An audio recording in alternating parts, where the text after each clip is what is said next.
Okay, is that us there? Nope. Okay. There you are. Your camera, is your camera on? She's on. Yeah, I'm on. This position. Okay, now. Okay. The positioning of it. You gotta maybe get some pillows and sit on top of them, or you gotta pull the laptop down or something so we can see you. Yeah, that's better. A look, come back. Yeah, yep. Okay. Okay, let me see. Oh my God. I'm trying to get this thing situated. I don't know what happened to Stream Lab tonight. Let's see. I was trying to get it. Oh yes, a fuzzy picture. Hi, Shiwana. How are you? See, I don't like that. I gotta put this in the lap because I gotta still use the. How are you, Shiwana? Can you see and hear me okay? She said there you are.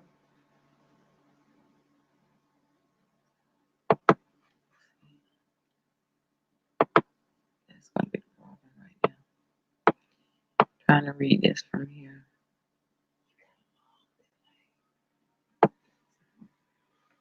I'm well, thanks. A little tired. I was sorry it came on so late. I was having a problem with my Streamlab, so I had to come and download StreamYard on my laptop to connect with you all tonight. So this is a little awkward for me too. Hi, Gigi. How are you? So glad you can join me for story time. So this is a little awkward for me because I'm used to also reading my story from my laptop, and because I had to put this StreamYard on my laptop, it's kind of awkward. Because I got to try to read it and see it without blocking you off. So Shiwana is speaking to Gigi. I'm so glad you ladies could join me. I gotta see if I can figure out how to.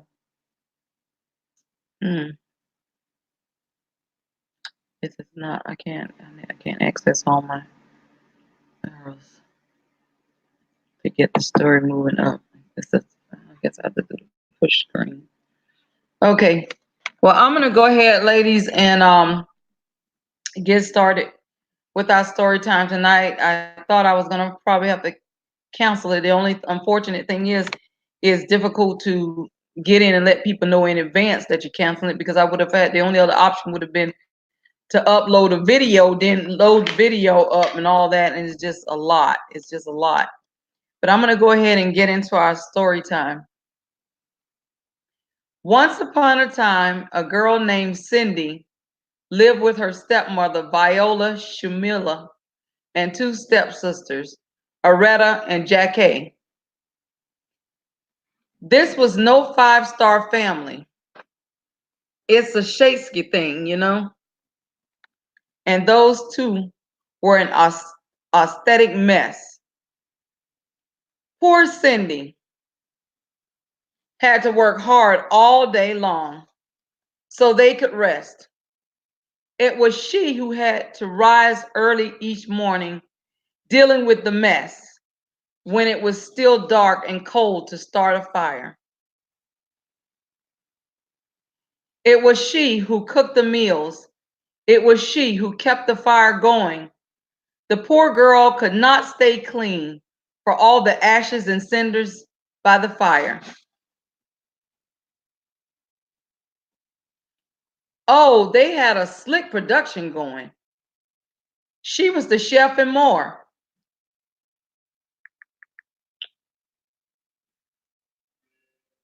They must have thought they had their mama on deck, she thought. Cindy was a sweet pea and heavenly sent, but her stepsisters didn't think so. What a mess, her two stepsisters laughed. And that is why they called that gal Cindy. One day, big news came to town. The King Muhammad Akan and Queen Deja were around and planning a ball. It was time for the prince, Nur Addis, to find a bride. Quick, quick, quick. This is life in the King family. All of the young ladies in the land were invited to come see the man of the hour. They were wild with excitement. They would wear their most beautiful gowns and fix their hair extra nice. For a price, of course. Maybe the prince would like them, maybe not. Now, at Cindy's house, she had extra work to do. She had to make 2 brand new gowns for those two, Aretta and Jackie. Faster, shouted Aretta. About time, she said, as Cindy passed her the dress. You call that a dress? Screamed the other. What a mess.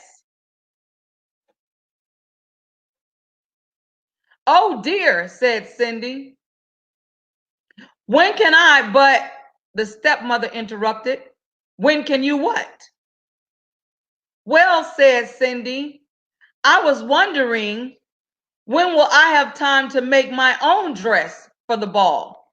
That's all. You, yelled her stepmother, Violet Shamili. Who said you were going to the ball? What a laugh, said Jackie. After all, you're such a mess. They pointed at Cindy, and all of them laughed. Cindy said to herself,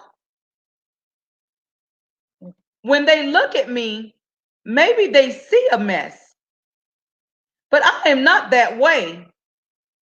I wish I could break those barriers between us, she said. She was more maturish than the others, you know.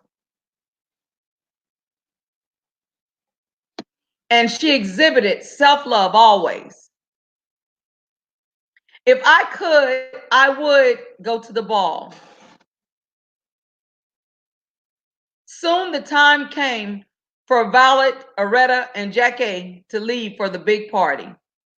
Their fine carriage came to the door, and the driver started bowing as they entered the carriage. After all, stepmom was no frugal granny. Violet, Aretta, and Jackie hopped into their carriage and rode away. Goodbye, called Cindy. Have a good time. But her stepmother and stepsisters didn't turn around to see her. All they could think about is, yes, it's that time. She didn't even care. She just wanted a stress-free zone, keeping things light and love. She figured if she wasn't precious to them, she was precious to God TV. Ah, me, said Cindy, sadly, as she sat there singing Amazing Grace. The carriage rolled down the street as if it were in a race. She said out loud, I wish I could go to the ball too.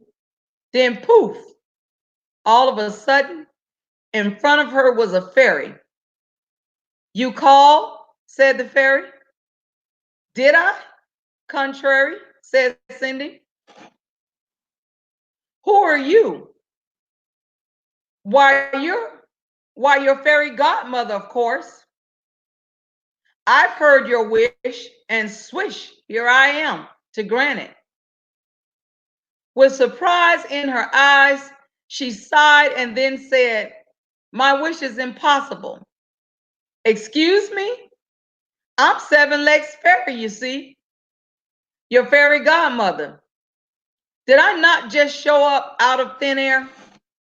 How dare you question me?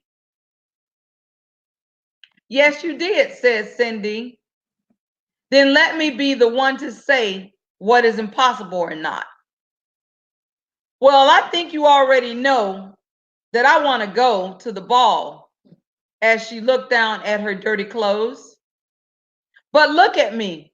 Can't you see that I am poor? You do look a mess, child. Now that I got that off my chest, I'll see what I can do, said the fairy godmother. Even if I had something nice to wear, said the girl, I don't have a way to get there. Dear me, all of that is impossible. All of that is possible, said Seven Legs Fairy. With that, she tapped her wand on Cindy's head. At once, Cindy was all clean. She was dressed in a mean, beautiful blue gown. Her hair was set up high on her head inside a golden band because she used Pandi's hair candy and more. This is when it gets real for Cindy. This is wonderful, she said as she scratched her head with excitement. Despite what they said about her, she knew she was flawed and fabulous. But by the time Seven Legs Fairy was through, she was a gallant beauty. Who said I was done? Said Seven Legs Fairy, her fairy godmother. She tapped her wand once again, and then a beautiful carriage appeared with a driver and 4 white horses. It's perfect, Cindy said with excitement. Am I dreaming? Said Cindy, looking around. It is as real can be, said Seven Legs Fairy. Excuse me. But there is one thing you must know. What is that? Please tell me, said Cindy. All of this lasts only until midnight. Tonight, at the stroke of midnight, it will all be over. Everything will go back to how it was before. Then I must be sure to leave the ball before midnight. That's all, because that will be a midnight smash up, Cindy said. Good idea, said Seven Legs Fairy. So run along and hurry to the ball. She stepped back. My work is done. And with that, Seven Legs Fairy was gone. Cindy looked around her. Did that even happen? But there she stood in a fine gown with a golden band in her head. There was her driver and 4 horses before her, waiting. Coming, called the driver. She stepped into the carriage and they were off. Over at the ball, the prince did not know what to think. Why do you have that sad look on your face, Queen Deja? Said to her son. Look around you. There's got to be one. You could not ask for finer maidens than these. Son, please, she begged. I know, mother, he said. It's just that I'm still on the fence about this crew. Yet we knew something was wrong. He had met many of the young women, yet after he said hello, one by one, he couldn't find any more conversation. Look, someone pointed to the front door. Who is that? All heads turned. Who was that lovely maiden stepping down the stairs? She held her head tall, and that was not all. She looked as if she belonged, but no one knew her. There is something about her, the prince said to himself. She rocks. I will take a chance and ask her to dance as he walked over to Cindy. We haven't met, I regret, said the prince. I am pleased to meet you now, said Cindy with a bow.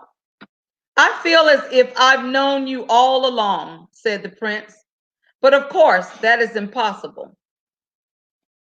Many things are possible, said Cindy, if you wish them to be. The prince felt a leap in his heart, and Cindy did too. He and Cindy danced. When the song was over, they danced again, and then they danced again, and yet again. Soon the other maidens at the ball grew jealous. Why is she the only one dancing with the fella all the time? They said. How rude. Check out this dude. But all the prince could see was Cindy. They laughed and talked, and they danced some more. In fact, they danced for so long there was no one else on the floor, and Cindy didn't even see the clock. Dong, said the clock. Then Cindy looked up. Dong went the clock again. Oh my, she cried out. What happened, my friend? He asked. She looked up again. It is almost midnight. Dong rung the clock again. What does that matter? Said the prince. Dong called the clock. Then Cindy said, I must not stay here. I must go. You know, she said. Dong went the clock again. But we just met, my friend, said the prince. Why leave now? Dong rung the clock. I must go. Please stop, he said. Cindy ran to the steps. Dong, said the clock. I cannot hear you, said the prince. The clock is too loud. Dong rung the clock. Goodbye, said Cindy. Up the stairs she ran. Dong went the clock. Please stop for a moment, said the prince. Oh dear, she said, as one glass slipper fell off her foot on the stair. But Cindy kept running up. Dong, said the clock. Please wait a moment, said the prince. Dong rung the clock. Goodbye, Cindy turned in last time. Then she rushed out the door. Dong, the clock was quiet. It was midnight. Wait, called the prince. I didn't take offense to you leaving. As he picked up her glass slipper and rushed out the door. He looked around about, but she was nowhere to be found. He could not see her blue dress anymore. This is all I have left from her, he said, looking down at the glass slipper.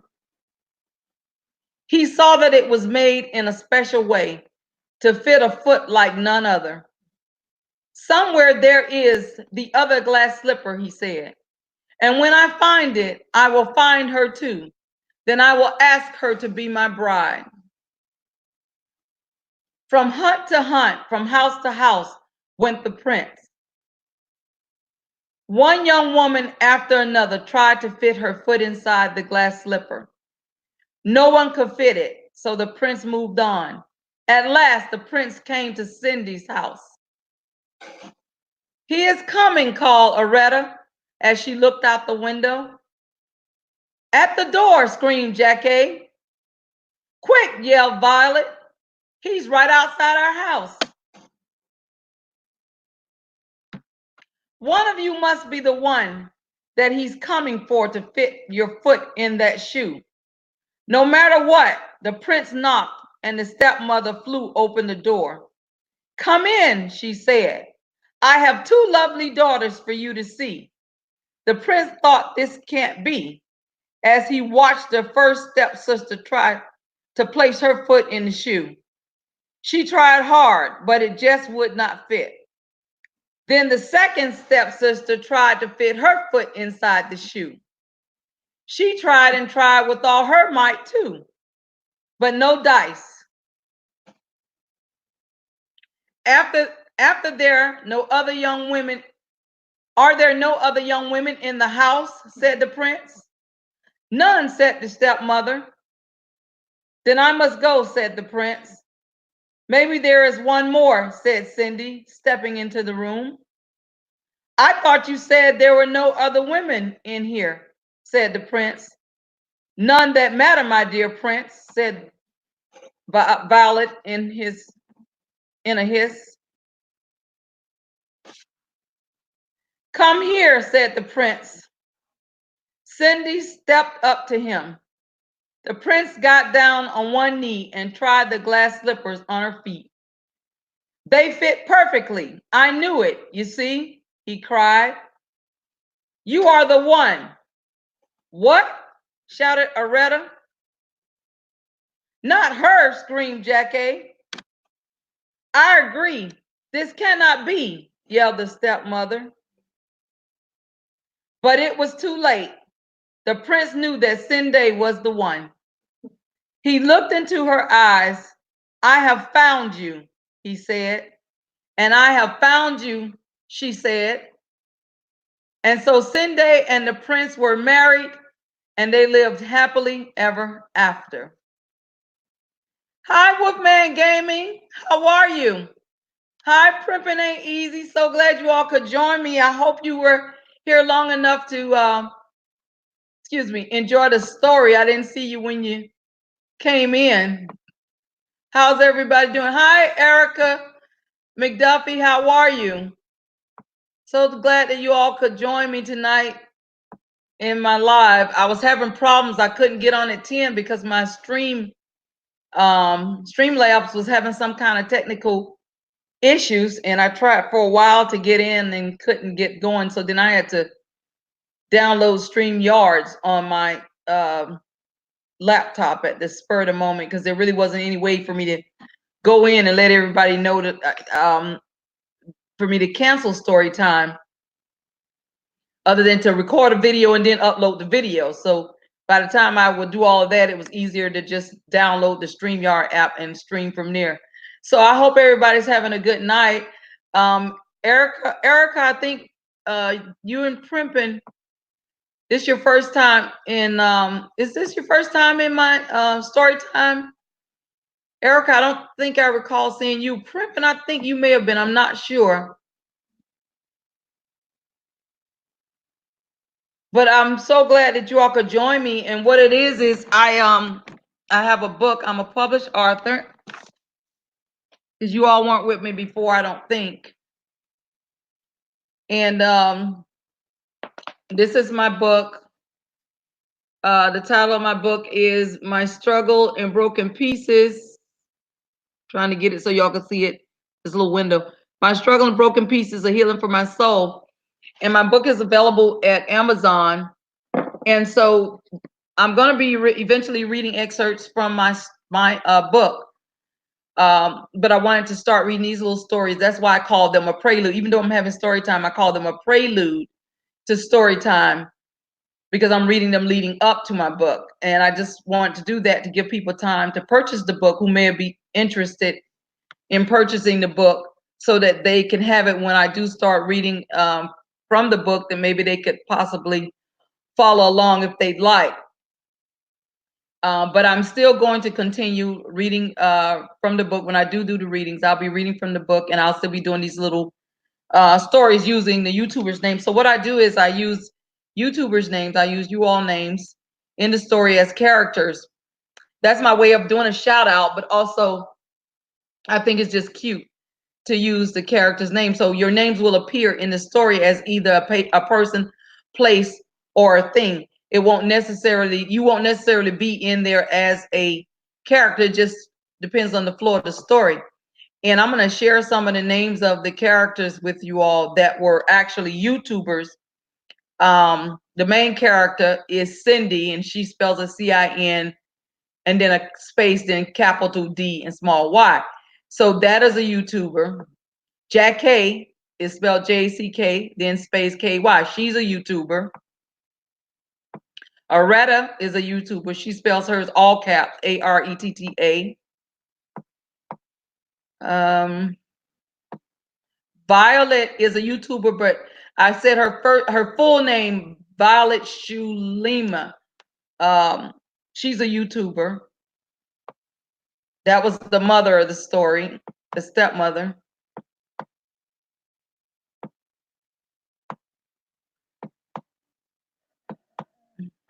She Rocks is a YouTuber, and she spells it together. She combines it. She Rocks. And see, so her name was used to describe how the lady, the character looked. Queen Deja, that's a YouTuber.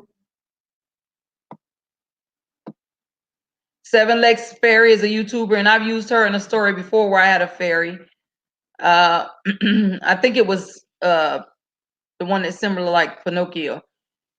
I used her before, so she's been in. So I've used some YouTubers in more than one story, depending on what kind of character I needed.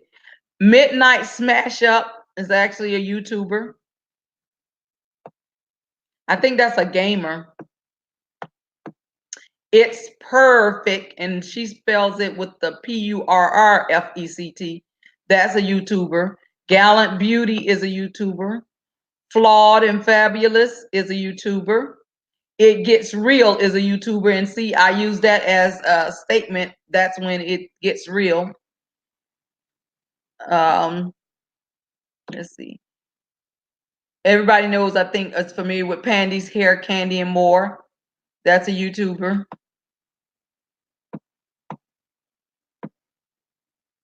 Amazing Grace is a YouTuber.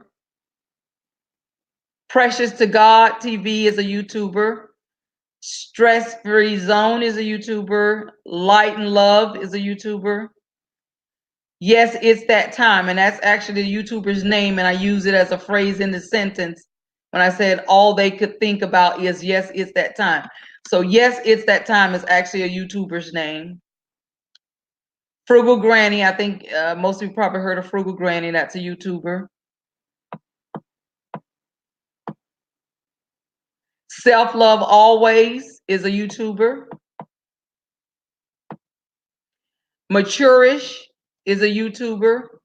Break Those Barriers is a YouTuber. Violet Shamila, that was the name, is a YouTuber. Life in the King Family is YouTuber. Nur Adis, he spells it N-U-R, capital N-U-R, space A-D-D-I-S. He was the prince. That's a YouTuber. Muhammad Akam, he spells it A-K-C-A-N. That's a YouTuber. sweetpea is a YouTuber. Heaven Sent is a YouTuber. Mommy on Deck is a YouTuber. Everybody knows Chef and More. Slick Production is a YouTuber. As Aesthetic Mess, YouTuber. 5 Star Family, YouTuber. Stacy Thing is a YouTuber. And you all probably are subscribed to some of these people. So those are all of the characters that were in the story tonight, and each and every one of them are YouTubers. So that's how I use the names. And there's no rhyme or reason. It's just how the story flows. Is just how I pulled the names together.